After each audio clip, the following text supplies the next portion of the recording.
Hello, everyone, and welcome back to another episode of the Cover One Roundup here live on the Cover One YouTube channel or subsequently wherever you listen to your podcasts. I am joined by Cover One Features writer Rob Quinn, and I am Kyle Silagyi. Forgot to do that, but that's less important. So today we are going to be looking at this Buffalo Bills preseason finale, a 19-0 win over the Green Bay Packers. It was a fine game. But the real meat and potatoes of this show is our Buffalo Bills 53-man roster projection, or prediction more so. Rob and I are going to go through our own roster predictions and talk about, we might argue, we might get into a few arguments. I know you're going to bang the table for Vernon Butler. No, I'm looking forward to it, man. Preseason's over, regular season's 2 weeks away. Now it's the last kind of projection time of the season, and it's going to get exciting here soon. Oh, it's absolutely going to. But before we go any further into the show, this show and Cover One in general are brought to you by Underdog Fantasy. Rob, tell us a little bit about Underdog. Yeah, so Underdog's a new fantasy app. It's awesome. We've partnered with them for the season. If you use the promo code COVER1, you can get a free $25 with a deposit of $10. And they've got some really cool things going on. I played around with some parlays for player props in the preseason. I'm a degenerate at this point, thanks to the guys at Underdog. But it's really cool. You can do best ball drafts, pick-ems, not just for the NFL, but for all sports. And it's really cool. So, again, it's use the code COVER1 and get a free $25 with a deposit of at least $10. What did you need this weekend? You needed like Brandon Powell under 25 yards. So I had Brandon Powell under 23.5 yards. I had Matt Breida over 24.5 yards. And did you get that one? If you didn't, it was close. I did not. He had, I think, 16. So oh no. I was itching for him to come out in the second half, and as soon as I saw our boy Kaiir White, it was downhill from there, and I knew it was over. Good, but it's cool because you can do players from multiple different games. So during the preseason, it gives you a reason to watch later on in some of the less exciting teams. But it was cool. So definitely excited to use the app this year.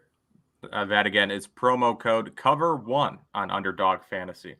So before we get into this game recap and our roster preview, we're first going to start with everyone's favorite segment. It's the Roundup. And last week I made a joke. Okay, I made a disrespectful joke. I said I was sad that Duke Williams got cut. This week, I am genuinely sad about something the Bills did, and that's cutting Kaiir White. No. But the Buffalo Bills did today release 3 players. They released running back Kaiir White, cornerback Tim Harris, who they signed last Monday. There was a late scramble last week before we went live to get some info on Kaiir White and Tim Harris. That proved to be, an effective use of our time. And also they released Brandon Powell, who did he make you money last week or no? No. So you're okay with it. I am. You're okay with him getting cut. So yes, they released Brandon Powell, Kaiir White, Tim Harris, 3 guys who they weren't on my roster projection, Rob. I don't know if they were on yours. That your roster projection is a surprise. Wait. I thought you said last week. What did I say? Tim Harris and Kaiir White were huge pieces for the 2021 NFL season. There's still time. they might be waiting the parking lot, guys, Yeah, but they could be. We'll just have to wait. We'll leave it at that. Kaiir White didn't look bad. I'll say that. But then, as Fick Noti writes, R.I.P. Daryl. The Buffalo Bills traded defensive end, special teams ace, and my favorite player, Daryl Johnson, to the Carolina Panthers for a 6th-round draft pick in the 2021 draft. This is devastating to me in particular and to a large portion of Bills Mafia. Because, look, if you know anything about me, if you know my history, you know Daryl Johnson is my guy. He's been my guy since day one.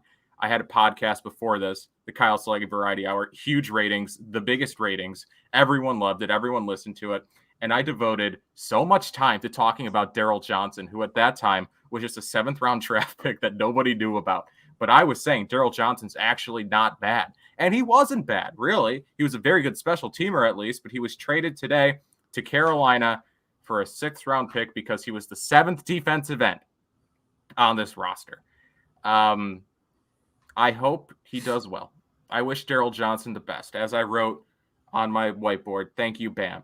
And I mean, that's the only thing I can say. Daryl Johnson, thanks for the memories. Thank you for everything you've done for me personally, for all the that would be a bit of a stretch, but no.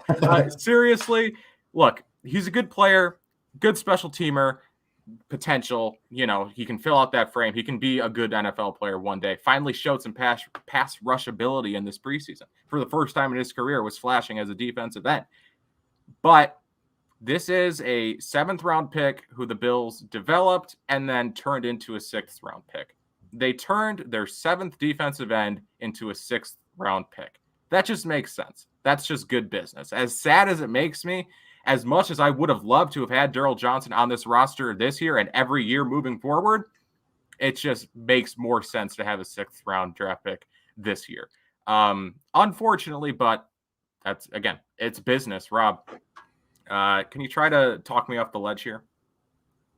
Yeah, you know, Daryl Johnson, I've been riding the Daryl Johnson train all training camp and preseason, definitely not as long as or as hard as you, but I thought that he was gonna play a role for this team this year. But then when you look at the numbers, it's really difficult to justify keeping him around. I mean, the 7th defensive end isn't going to get on the field barring any catastrophic injuries or anything. And he was great on special teams, but the Bills are in a position now in terms of how they've built this roster, especially at the defensive line, that he was expendable. And he's a guy that was definitely going to get released tomorrow.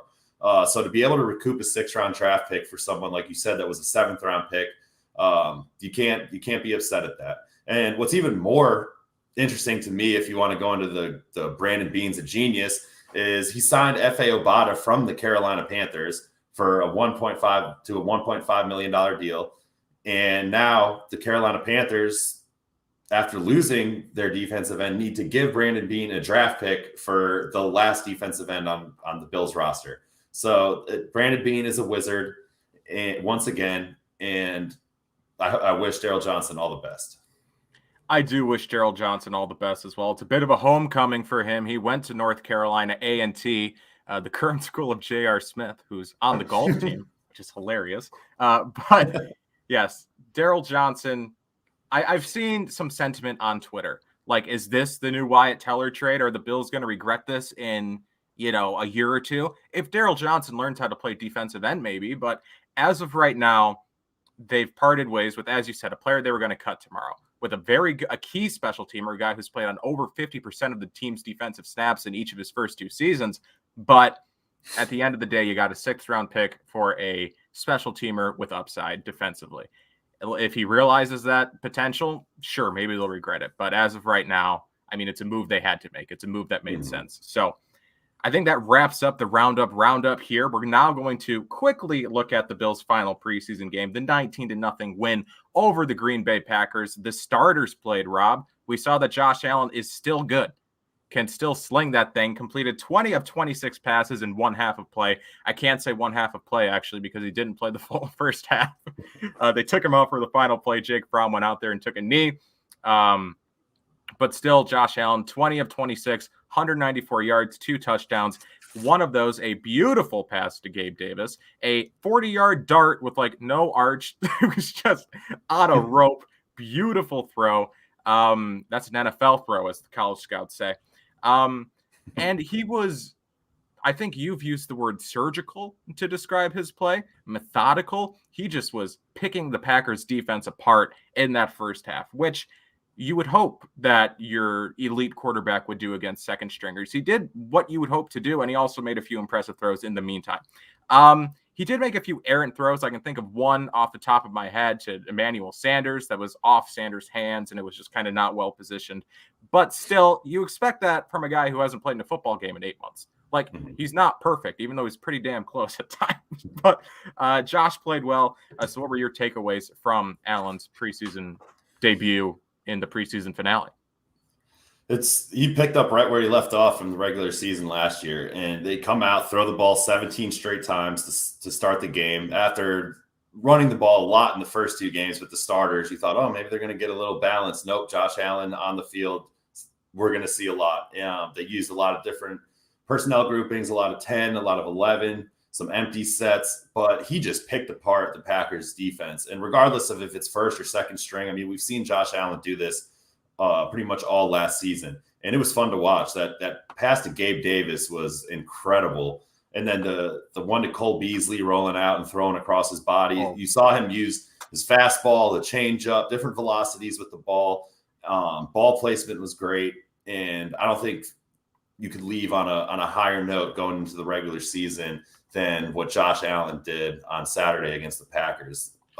20 of 26 to 8 different receivers. He was just incredible, and he's in for a big year. So yeah, he's still good. Like that was the big concern, right? Yeah. Did he forget how to play football? No, he hasn't. No Stephon Diggs. So that's right. That's interesting. But yeah, Twitter told me that he's only good because of Stephon Diggs. Yeah, so that's been proven false. He's going to regress with fans in the stands. That was proven false. So I don't know. I mean, it's one preseason game. Let's halt the brakes a little bit. This is a crowd that forced a delay of game. So I think we need to. That was awesome. So I think, like I said, regardless of being second or third stringers, we've seen him do this against starters all last year, and I think it's extremely encouraging to see what he did in the final tune-up before the regular season. Don Keith writes, Nick Wright said today Allen is only good due to Dable. What's it going to be when Dable gets a head coaching job and Allen's still good? Who's it good? Is it going to be he's good because of Gabe Davis? Is that going to be the next thing? I love it. He's only good because of Ken Dorsey. You just need to keep scratching. He's only good because he grew up on a cantaloupe farm and okay. So Star Lotulelei also made his preseason debut on Saturday was the game. This was his first game in a year and a half. Of course, he opted out of last season over COVID-19 concerns. Came in, looked pretty decent. At least looked better than I expected him to look in, his first game in a year and a half. Rob, I think you were probably the most impressed person on Bill's Twitter with Star Lotulelei's game. So what'd you see from him? Yeah, so I made a point to focus on Star on the defense, just because I was interested in seeing like how he was going to look coming back. Is he's pretty much the real X factor on defense this year after all the struggles that the group had a year ago. And he wasn't perfect by any means, but he made some plays that were just wow. The goal line stand with AJ Klein, I believe in the first quarter, Lotulelei just blew up and ripped the guard to the ground and got in the backfield before Klein cleaned it up. And there was a couple others on passing plays as well where he got a pressure with Rousseau. And it was encouraging to see. I mean, Star was an unknown coming into this season. A lot of people didn't know if he was even going to be on the team. That rumor was put to bed pretty quickly. And I think we have a lot to be looking forward to with him. But I was concerned with the overall play by the defense against the run, especially considering that it was Green Bay's second and third string offense. In the first half, they gave up, I think, like 65 yards on the ground on 15 or 16 carries. Altogether, they gave up 118 at 4.2 yards per carry. That's not going to fly this season because they really have no excuse. They have Star back. Tremaine Edmonds is healthy. They beefed up the defensive line. It's another year with all the same players back pretty much in the back seven. And this is an area on defense that they need to fix. And you look at the games that they lost last year against the Chiefs and the Titans, it was because they were able to run the ball. And the Bills are not going to be able to win a Super Bowl if they can't stop the run. And it's definitely an overreaction on my part to bring this up as heavily as I am. And I do think it will get cleaned up, as the issues were more so missed tackles and missed run fits and things that I think can get cleaned up. But it was discouraging to see them get ran all over like that by backups. Yeah, they were average against the run last year. I think they may have been like 16th or 17th. Mm-hmm. I could be wrong, but they were very average.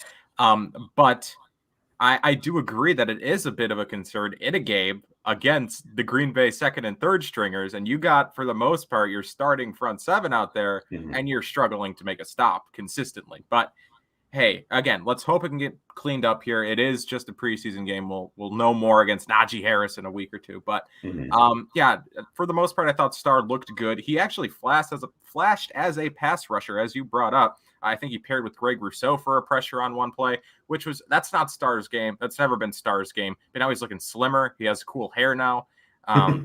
So maybe we're seeing a new Starr. A Starr is born, if you will. That's a bad joke.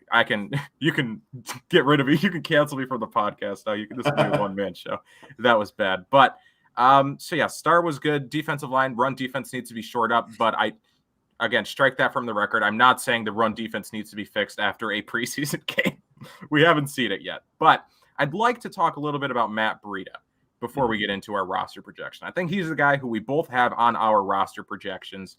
And this was the first game where I think we actually got a glimpse into how he will be used in the regular season, at least to an extent. He was like a gadget guy. They used him in a couple of ways.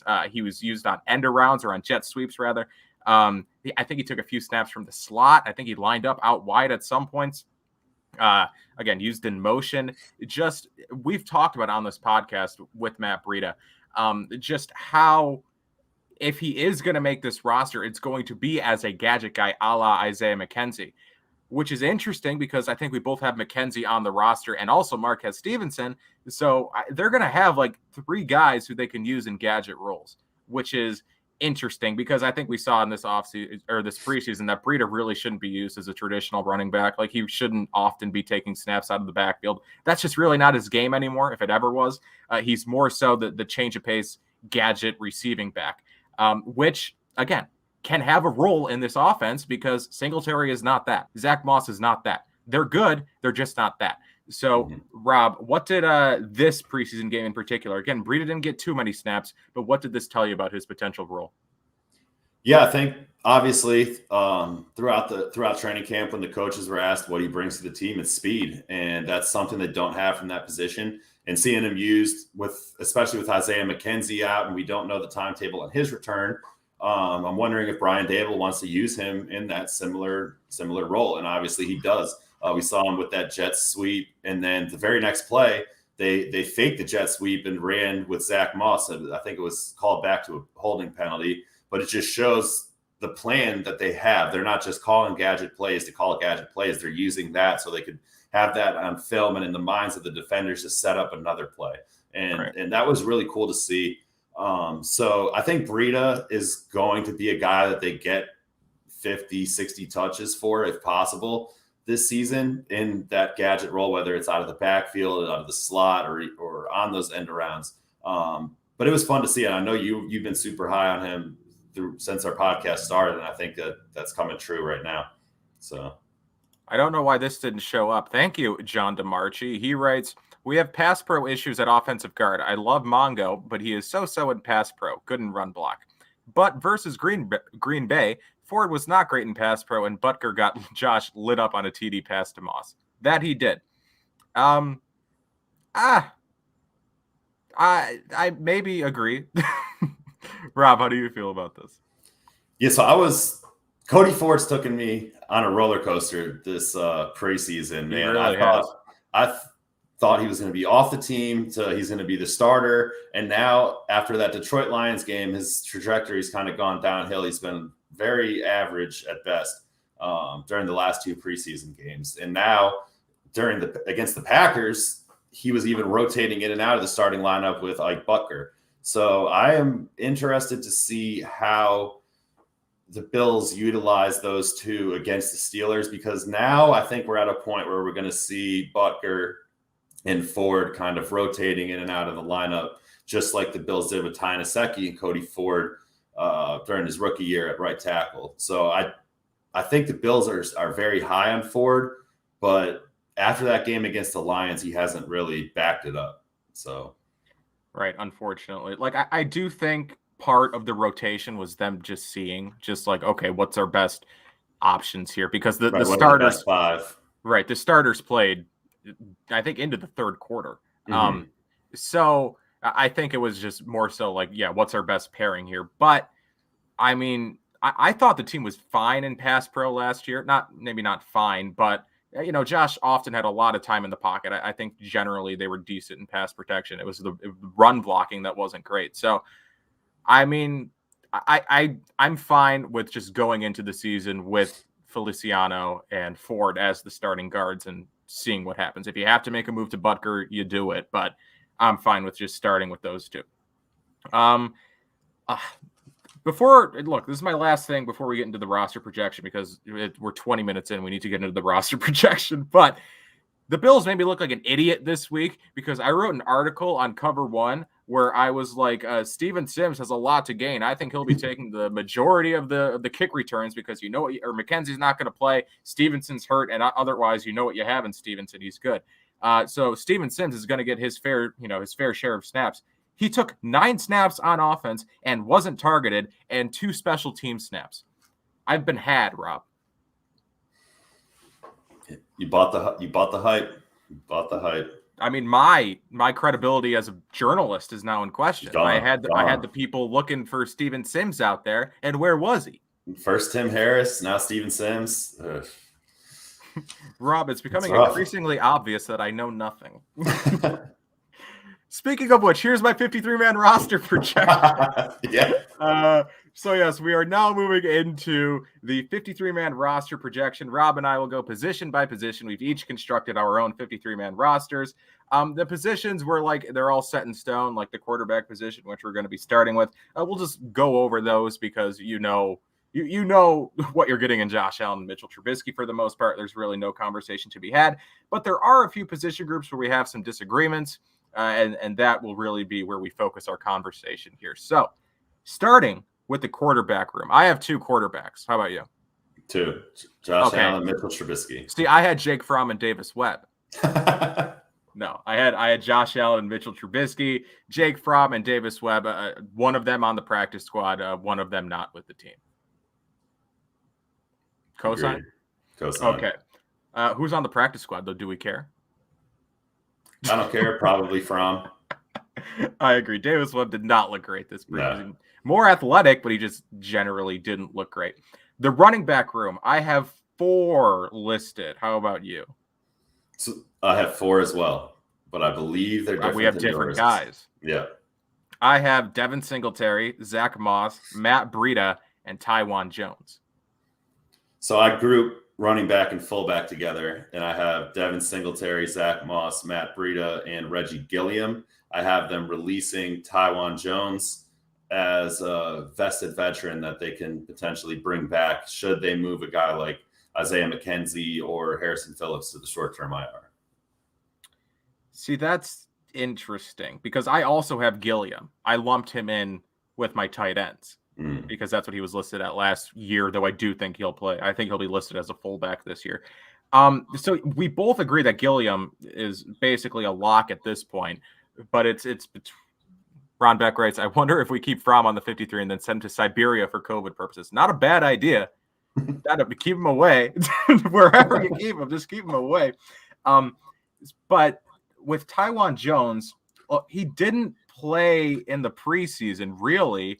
And that's because, he didn't play in the first 2 games because they viewed him as a starter. Is it possible he lost his roster spot in that time? Maybe. But Joe Buscaglia, I don't think it's him losing a roster spot at all. It's what they did with Andre Roberts last year, and they know what he is. They don't need to see him in the preseason. They've seen him, and I think that they're able to get a free roster spot if they do. I mean, Harrison Phillips is in a boot. Isaiah McKenzie's in a sling. They can get them back in a few weeks, bring Taiwan Jones on, see how these guys play in the regular season, if they need to shake up their special teams or how these injuries fare out. And then they basically have a 54, 55-man roster with that. So I think that would be the thinking behind that move. So we need to make a distinction. Is this your 53-man roster as of 4:00 tomorrow or as of week 1? I would say 4:00 tomorrow. Okay. Mine is more so, I think, as of week 1. So I have Jones on the week 1 roster. I have Jones playing on special teams. Just to finish a thought, Joe Buscaglia tweeted something, or maybe he wrote it in The Athletic. I don't know. I saw it in Slack. But it was something along the lines of Daryl Johnson didn't play on the opening special team snap against the Packers, which was, that group was a pretty good indication of who they are going to play on special teams in the regular season. And Taiwan Jones was part of that group. So I think, like, especially after today trading Daryl Johnson, one of Heath Farwell's guys, I think if they took away Taiwan Jones as well, he might be like, I don't love that. Like, Taiwan Jones is just a special teams guy. And again, I think we both agree that he'll be on the roster at some point. I just have him being on the roster at 4:00 tomorrow. So tight ends, I have one cut. I have Dawson Knox, Jacob Hollister, and then I have Reggie Gilliam lumped in there. Yeah, I'm the same. I have Knox and Hollister. No Tommy Sweeney. No. I think they can have him on the practice squad. Yes. Tommy Sweeney, my last roster spot came down to 3 guys. I'll just say who those 3 guys were right now. You'll find out later who I gave it to because it's not Tommy Sweeney. But my last roster spot came down to Tommy Sweeney, Josh Thomas, and Tyrell Dodson. And I gave the roster spot to the guy who I think is least likely to make it to the practice squad. So, Sweeney, especially after last year missing the entire year due to COVID complications, I don't think you're going to have difficulties sticking him on the practice squad. And he's not a special teamer either. I think he only played like 5 special team snaps in his first year. Yeah, 5 special team snaps in 2019. I just don't really think he'd have a role. So, yeah, I agree. He's out. Wide receiver, I have 7. I do also. We have the same guys. Stephon Diggs, Emmanuel Sanders, Cole Beasley, Gabriel Davis, Isaiah McKenzie, Jake Kumro, and Marquez Stevenson. Is there a controversial pick in there? I don't think so. No, I don't think so. And this was something that I was debating over whether they're going to IR a guy and bring a guy back or something. But Brandon Beane said during the broadcast that keeping 7 wide receivers is definitely a real possibility this year. And I think it has to be. I don't think any of these guys has really done anything to warrant being released. And it's not a situation with like a Daryl Johnson where you're going to trade him because there's just too many guys. But I think that the wide receiver position, especially after the incident that happened last week with the COVID, I think you need to have guys that are available there. And I think all these guys can play a role on offense this year. So yes, the top 6 have been pretty locked in since like the first or second week of training camp, with Isaiah McKenzie initially being the darling and then Jake Kumro taking that over. So those 6 have been locked. And Marquez Stevenson, he was always a long shot. Then he had that return in the second week of the preseason. And I just think at this point you wouldn't be able to get him on the practice squad. I had a voice crack there. The big catch in the first week. I mean, every week he's been impactful, and you're not going to sneak him through waivers. So I think he's got to make the team. Yeah, there are teams where Marquez Stevenson could play a role this year, I'm sure. Is that with the Bills? I don't know, but I don't want to lose him. So you got to keep him on the active roster. Moving to the offensive line, I separated mine by spot in which they play. It's tackle or offensive line or interior offensive line. I have 9. How many do you have? I have 9. I'm sure they're the same guys again. Yep. Riveting conversation here. Who are your guys? Dawkins, Feliciano, Morse, Ford, Williams, Brown, Butker, Bates, and Doyle. I think Doyle is another guy that's probably not going to be able to get through waivers. I don't think they'll be able to trade Bobby Hart, unfortunately. And so I think he's just going to be a cut. I don't think you can pull any magic with that. But Doyle's a guy I think that they're no. Doyle's a guy I think that they are going to wait and see and develop. So, but yeah. Uh-oh. We're getting spammed. This is hilarious. Block user. That's not good. They're back. I blocked them. Very cool. I have the same guys. Sorry, chat. Sorry about that one. I'm like a 10-year-old that name. So yes, I have the same guys. I also wrote this down about Tommy Doyle. He wasn't great in the preseason. You know that. You were public enemy number 1 on Bill's Twitter with your Tommy Doyle hate, unjustified Tommy Doyle hate. Jesus, that got me. Yes, Tommy Doyle, I think he was the second most athletic tackle according to relative athletic score in this year's draft, second only to Spencer Brown. He had a 9.9 relative athletic score. Again, wasn't great, but I don't know if you can sneak him through waivers to the practice squad. This is a guy that you want to develop. He's going to be a consistent game day at active. I don't want him on the field this year, but I also want to, develop him along. Yeah, I definitely agree.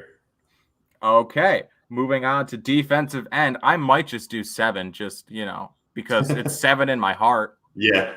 If I were Brandon Beane, it would have been 7. But for defensive end, I have 6. Jerry Hughes, Mario Addison, AJ Epinesa, Greg. We have to have a talk about this in a minute, but Greg Rousseau, Boogie Basham, and F.A. Obata. Yep. Okay. All right. This is a question to you, and it's also a question to those in the YouTube chat or Periscope chat, Facebook chat, wherever you're chatting. I have always pronounced his name, and I think everyone's always pronounced his name, Greg Rousseau. But I heard a commercial that he was on during the broadcast, and also one of the announcers pronounced it as Russo. They put the emphasis on the Ru as opposed to the so. So have I been mispronouncing his name the whole time and just nobody knows? I don't know. I've heard it pronounced both ways. So he said Russo, like Russo. Then I guess that's what we have to call him now. If I had a French last name, I'd be saying you have to go, you'd have to cough in the middle of it. Oh, Rousseau. I'd be really playing that up. But no, he wants Russo. So I apologize, Greg, for my mispronunciation of your name, but you're on the roster. So there you go. Couldn't even tell the difference with what you said. Oh, no, that's not the one. All right. So Rousseau. Again, riveting content here. This is the cover one roundup, guys. This is what Rousseau. Where did Groot come from? That's his nickname because the Marvel movies are directed by the Russo brothers. So there you go. So moving on to defensive tackle, I have Star Lotulelei, Ed Oliver, Justin Zimmer, and Harrison Phillips. How about you? I have Ed Oliver, Star Lotulelei, Justin Zimmer, Harrison Phillips, and Vernon Butler. Whoa! Do not think that they will be able to get rid of Vernon Butler's contract. Leslie Frazier talked last week saying they expect him to be a big piece on defense for them this year. He's played a lot during the preseason. I mean, this could be talking him up to showcase him in a trade, but I don't know. I don't see a team giving up an asset for a guy like Vernon Butler with that contract. If he was a minimum guy like Daryl Johnson, I think you can get a draft pick for him. But Vernon Butler isn't making the minimum, and he has the traits. He's still pretty young. He has talent, but he just hasn't put it all together. And I don't think that he's going to, but I also think that he's going to be stuck on the team. So I just cannot in good faith put him on my 53-man roster projection. I don't think he has a role. Like, this is a team that it has Super Bowl ambitions, and what if Harrison Phillips isn't healthy, and that plays into it, though? I think that's something that they're considering as well. Have you ever heard of Brandon Bryant? No. Oh. Look, I could see Vernon Butler being on the roster. I wouldn't. It might be 50-50. It might be a 50-50 shot with him on the roster or not. But I just think I can't get past him playing alongside Brandon Bryant in the fourth quarter of the second preseason game. I think that was an indication of how this team feels about Vernon Butler's potential role this year. And I don't know. Someone in the comments said they would save money by cutting Vernon Butler. So he just doesn't offer anything. They're a better football player. Did you hear Leslie Frazier talking about him? I did not. What did he say? So he seemed like Vernon Butler is just a lazy guy. He's like, this is the first year that I've gone up to him in practice now and had to congratulate him for being here. And just, you got to go back and listen to it. It's very, as nice as you can say you're lazy and don't work hard. And now he is. That's what Leslie Frazier basically said. So so they want to reward that. Yeah. They've already rewarded him with the millions of dollars. Well, no, they're saying last year he wasn't a hard worker or anything, and this year he showed up. Right, so they have to reward him with the roster spot. Yeah, there you go. That's silly. I don't have him on the 53. I just don't know what he offers. I understand. Yeah. Like, put him on the practice squad then. You can have old dudes on the practice squad. He's not old, but you know what I mean. If someone writes it, Butler, dead cap, 4.1 million. But like, what's the cap savings comparatively? Do we know? I think it's a million or something like that. Let me see. So would they be eating money? I need to kill 1.3. So yeah, they're still eating a couple $1 million. They're eating like 2.7 million. Andre Reed writes, Butler is all right, man. He is all right. Is he better than?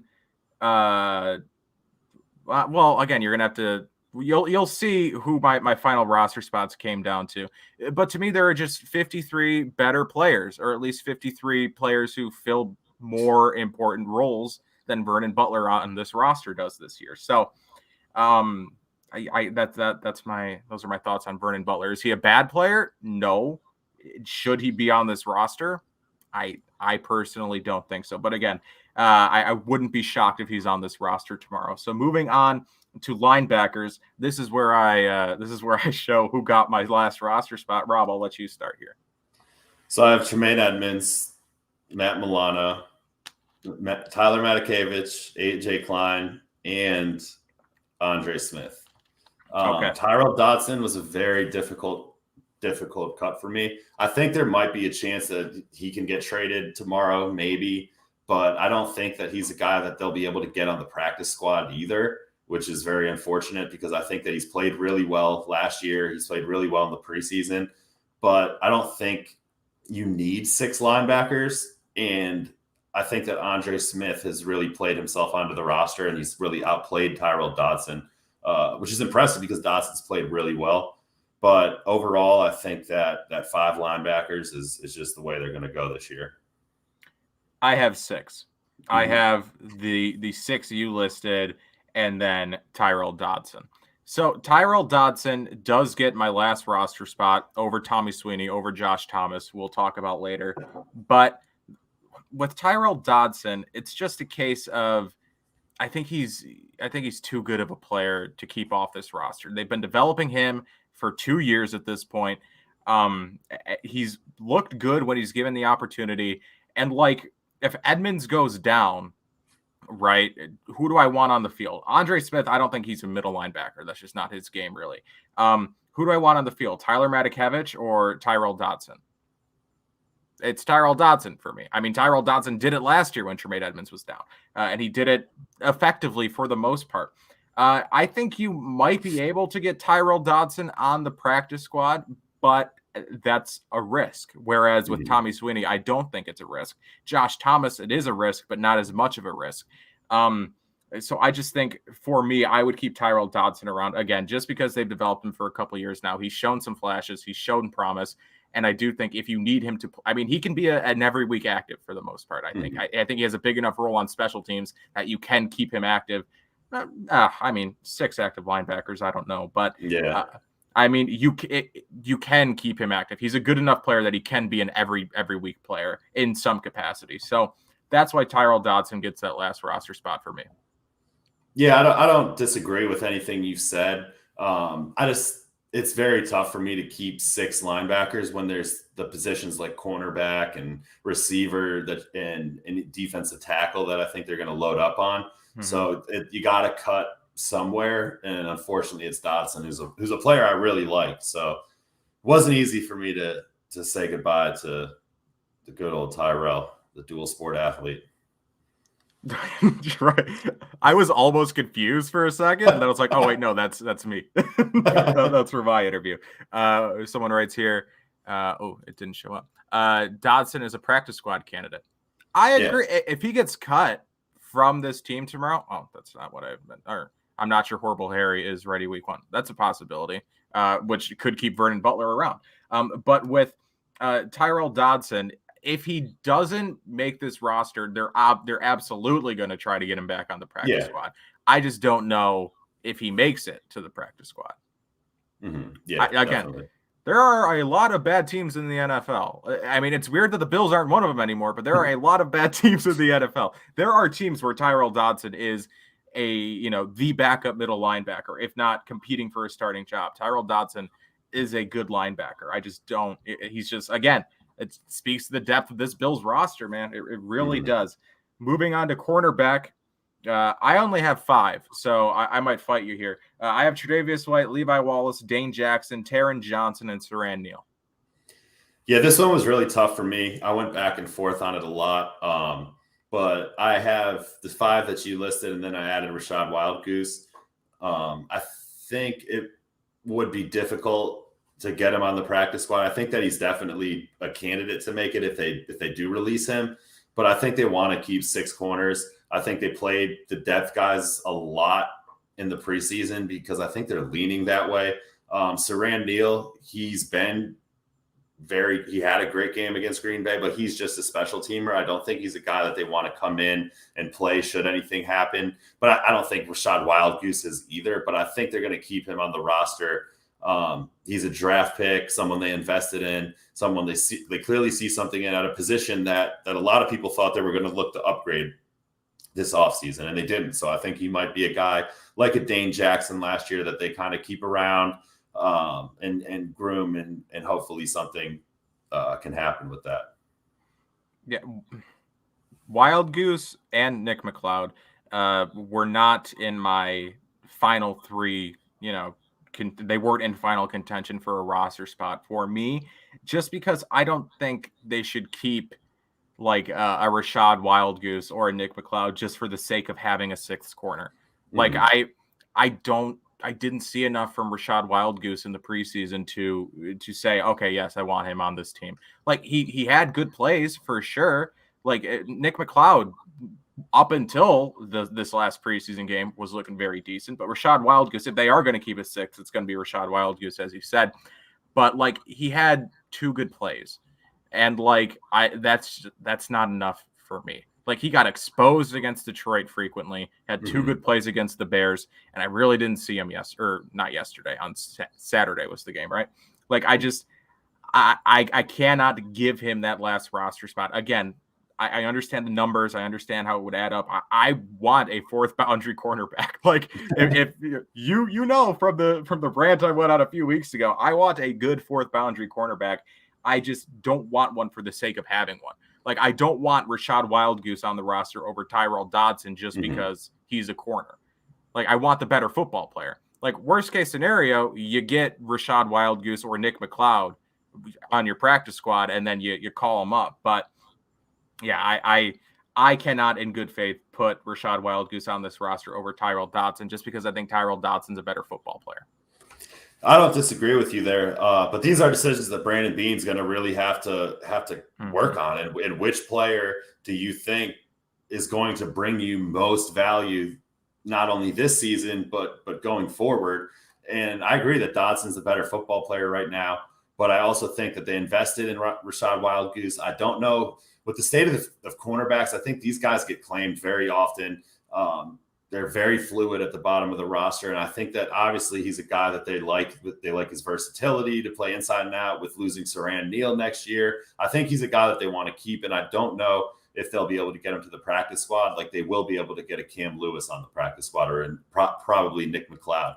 Wildgoose, it might be just the recency bias of being a draft pick, and teams like recently did work on him. He went in the 6th round, but yeah, so sorry, our chat's getting a little wild and threw me for a loop there. But yeah, I think Wildgoose makes the team over a guy like Tyrell Dodson, just because the numbers at linebacker and the numbers at corner, I think you're going to need the corners earlier than you'll need a linebacker.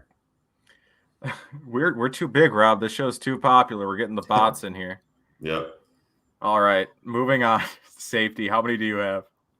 I have 4. Okay. I have Jordan Poyer, Micah Hyde, Jaquan Johnson, and Damar Hamlin. Same 4. So with this, I think it's more so the talk about who doesn't make it as opposed to who does. It really comes down to Damar Hamlin versus Josh Thomas. I mean, Hyde and Poyer are locks, one of the better safety tandems in the league, I would say. And then Jaquan Johnson's a special teamer. I don't know if he's a long-term option at either safety spot, but at least for this year, he is a special teamer. So it comes down to Damar Hamlin and Josh Thomas for that 4th and final safety spot. And again, I tried to get Josh Thomas on. I tried to find room for a fifth safety because Josh Thomas has done enough, in my opinion, to make this roster. Mm-hmm. He's had a great preseason. He's received praise from a lot of different people, including Tre'Davious White. And again, he's had a strong enough training camp and preseason to make this roster. But for me, it comes down to Damar Hamlin was the draft pick, and I saw traits out of Damar Hamlin in this preseason. I saw a guy you can develop into a guy who can potentially long-term take over for a Hyde or a Poyer.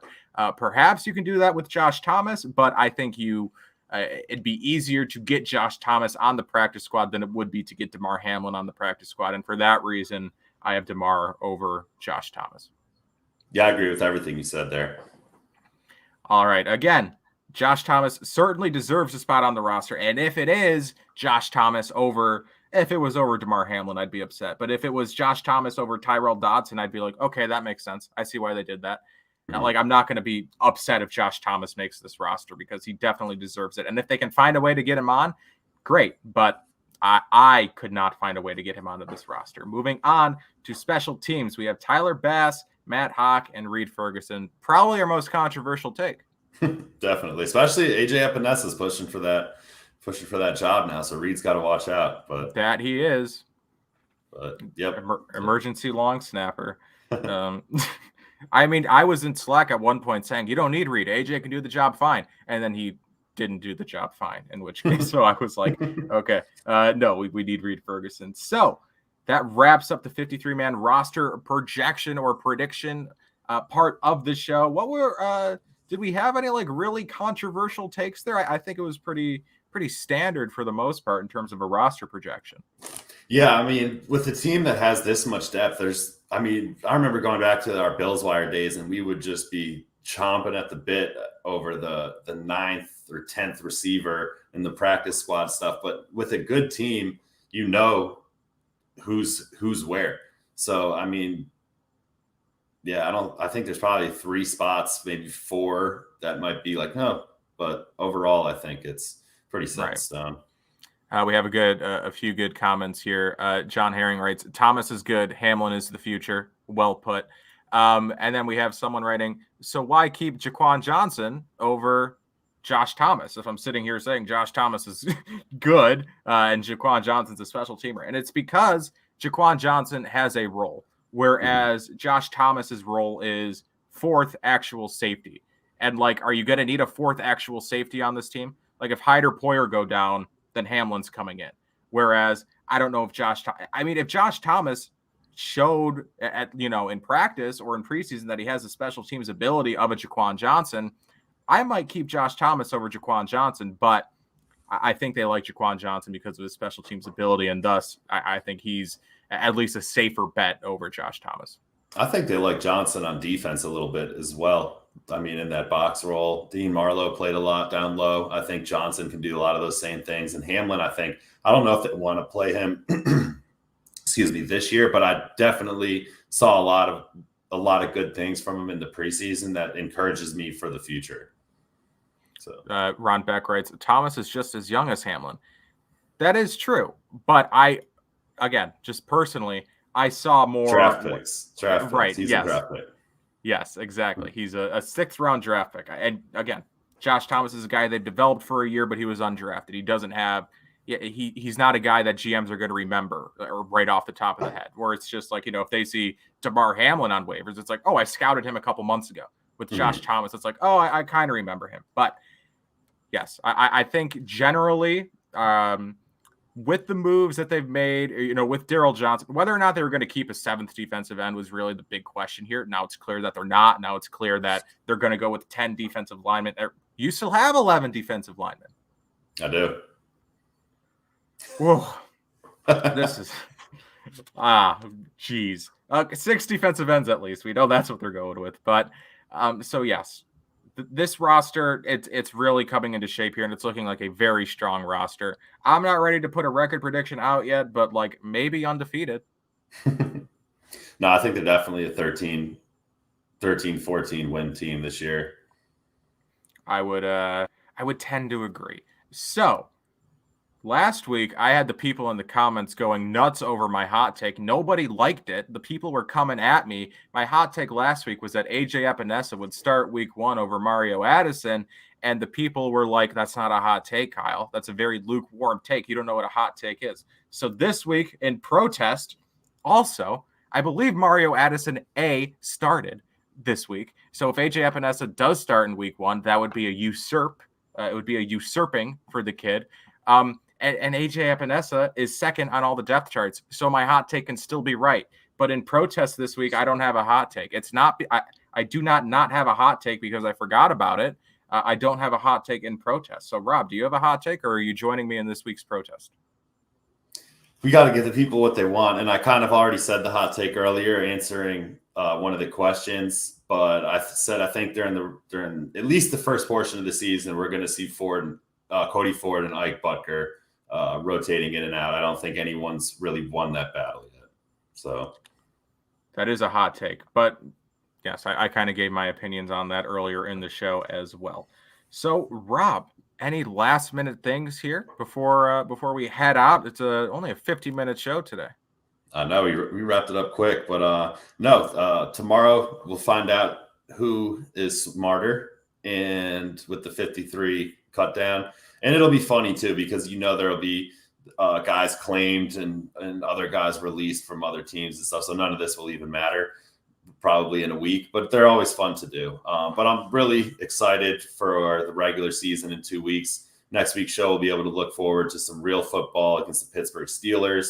And we've got a lot of good stuff coming at Cover One this year. So thank you guys for watching. Thank you to all the premium subscribers.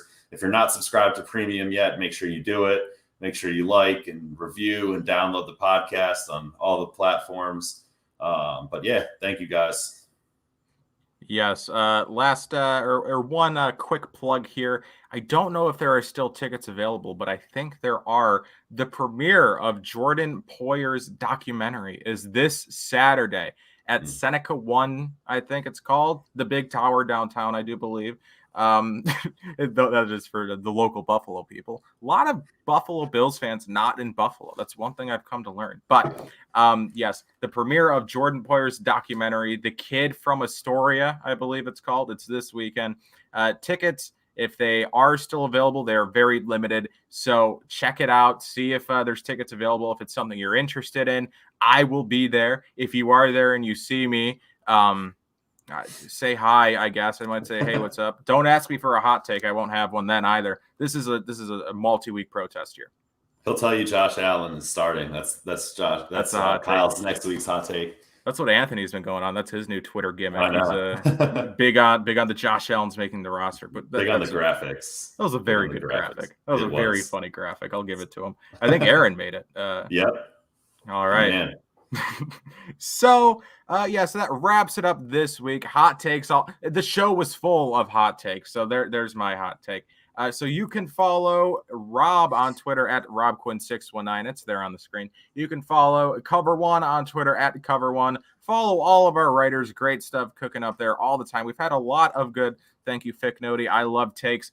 We've had some college football content over there. This is a big college football weekend, so make sure you tune into the site if that's something you're interested in, for those college football takes this week. And again, follow David, follow Liam, follow Rob, follow me if you want at Kyle Silagyi. So yes, thank you for watching, and we'll talk to you next week. Bye-bye.